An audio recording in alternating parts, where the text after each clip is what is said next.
Hello, ladies and gentlemen of my life science class. This is Mr. Hescox coming back to you. In the last lesson, we talked about inherited diseases. Um, so your question there was for which inherited disease. So that had to be one that is inherited on a gene, like PKU, Tay-Sachs, hemophilia. We talked about several others. Today we're going to talk about genes being affected by the environment, and in some cases, genes being changed in the environment. There are factors that can limit your traits from genes, such as the environment. If you don't get enough food, you won't grow to be as tall. If you don't get healthy food, you don't grow to be as tall. The same thing can happen if you're a plant. Your plant won't grow very well if the soil's not right, if it doesn't have enough water, if it doesn't have enough sunlight, if it doesn't have enough nitrogen. All of these things can cause your plants not to grow properly. Um, It can be all kinds of combinations of these things too in the right types of environments that affect it. Humans who grow up near the equator tend to have darker skin. Well, guess what?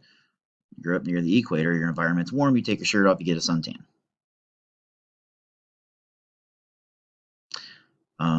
Really good example, women who have eating disorders can become anorexic. Babies who don't get the right nutrition won't become as strong. Their brains don't develop right if you don't have the right proteins. Or it could be as simple as poor fruit from a soil deficient apple tree. If your fruit trees don't have the proper nutrients, they won't make good fruit. Now, the environment just affects how the genes are expressed. They are not changing the genes. But in some cases, we can have things that cause the genes to be changed. Any change in DNA is called a mutation.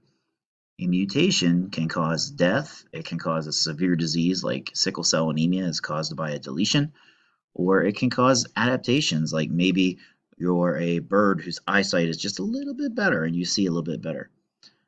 Some mutations just occur randomly during DNA replication, and other times they are caused by certain types of factors. So these factors are called mutagens.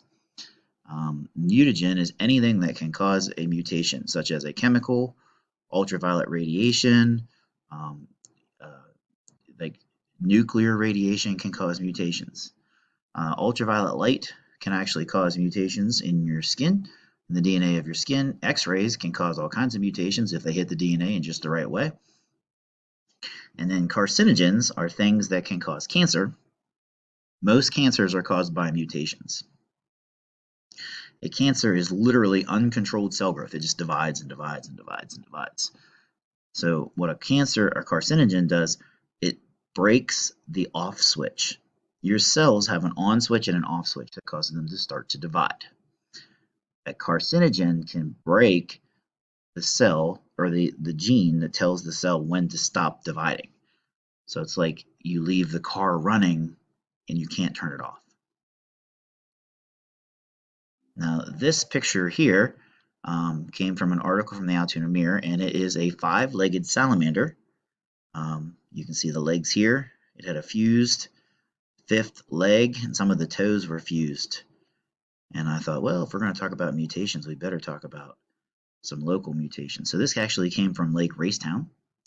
I'm sure some of you have already been there, and it was actually studied at Juniata College, which is 25 minutes down the road.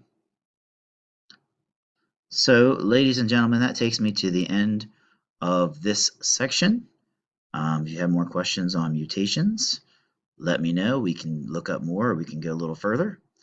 And make sure you get your reading done. Make sure you get your questions done. Until next time, I'm Mr. Hescox. You guys be good. You guys be safe. I'll see you.